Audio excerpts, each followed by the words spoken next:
this is James Corbett of CorbettReport.com.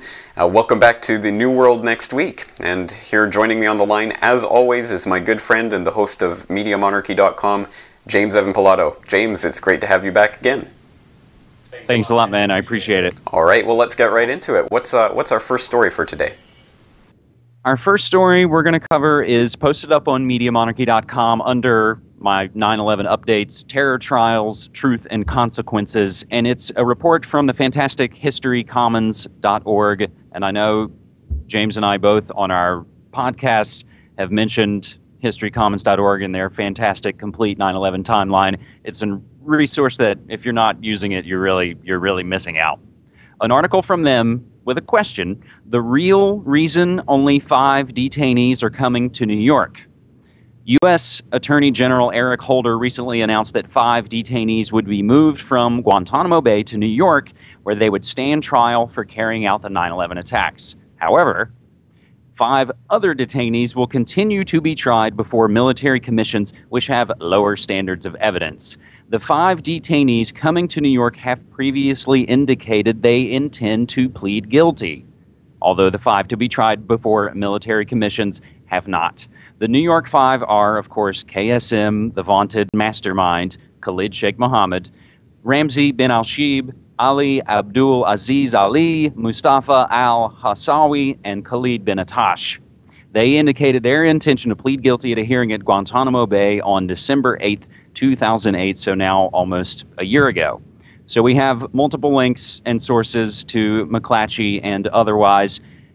But what this does is, I think, bring back what really, I guess, unfortunately has never gone away, the 9/11 specter. And for those who thought that Obama was going to overturn the Patriot Act and maybe stop the wars and do all these things, we see all of these things are still predicated on what you and I, again, and millions of other folks refer to as the lies of 9/11, the official story of 9/11. Cannot be true. And we see the same game plan going forward, all predicated, again, on the blank check of 9/11. That's absolutely right. And firstly, let me just reiterate my complete and 100% concordance with your earlier statement about History Commons. It's an excellent resource and everyone should use it as much as possible.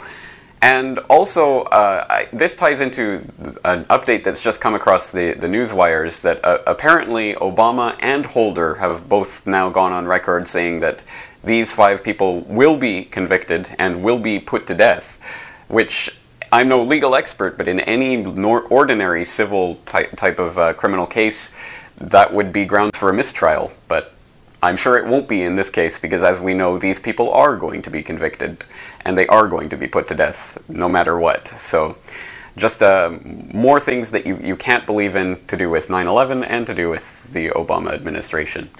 But I guess this type of story ties in a little bit with something that we're going to be covering in story number 2. So what have you got up for us next? It truly does relate. And again, we've always kind of talked about how they sold or shoved the Patriot Act upon us, and saying that it's just for them over there. It's just for the terrorists. We're not going to listen to your phone calls. It's not for you. But we've said the whole mechanics of all of this is just being shifted around. So the same things that we saw used in Iraq are now being used here in the States, whether it's sound weapons or what have you.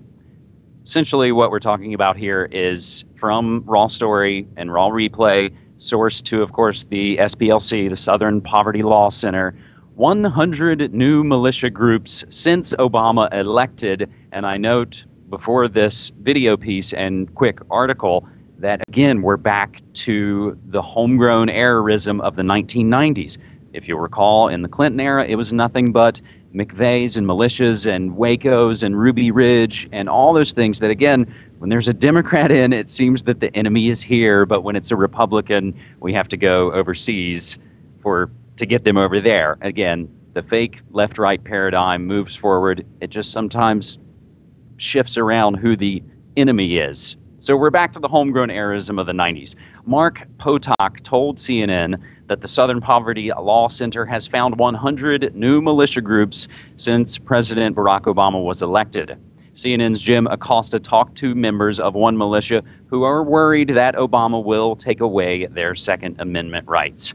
We do have links to some of the reportings from Southern Poverty Law Center, return of the militias. And I would even say that that's probably a misnomer because they've never really gone away. It's just now that we want to focus and demonize them yet again. That's exactly right, and it ties in with the new ADL special report, Rage Grows in American Anti-Government Conspiracies, which tries to tie all of this in with the conspiracy theorists who believe things like 9/11 was an inside job, and notes that this is a worrying new trend that has occurred in the last year, as if people weren't criticizing the Bush administration and comparing Bush to Hitler. No, that has only happened since Obama came in.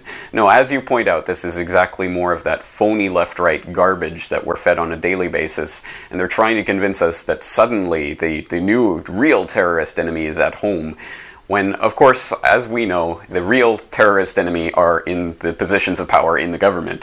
So, once again, we see the whole system is just turning against the people, as we always said and always knew that it would. Well, let's move right along to our third story. What have you got up for us next? Something I believe we only briefly just referenced on a previous episode of The New World Next Week is not only the updates on this swine flu, but the interesting things going down in the Ukraine. There are many articles and things, great things from Stephen Lenman and Global Research, but we're going to look at Natural News, naturalnews.com, another great source, and has only become a more, important source for me to go to daily as things become stranger in the bio war, if you will. H1N1 super flu plague in Ukraine sparks concern and conspiracy theories about origin.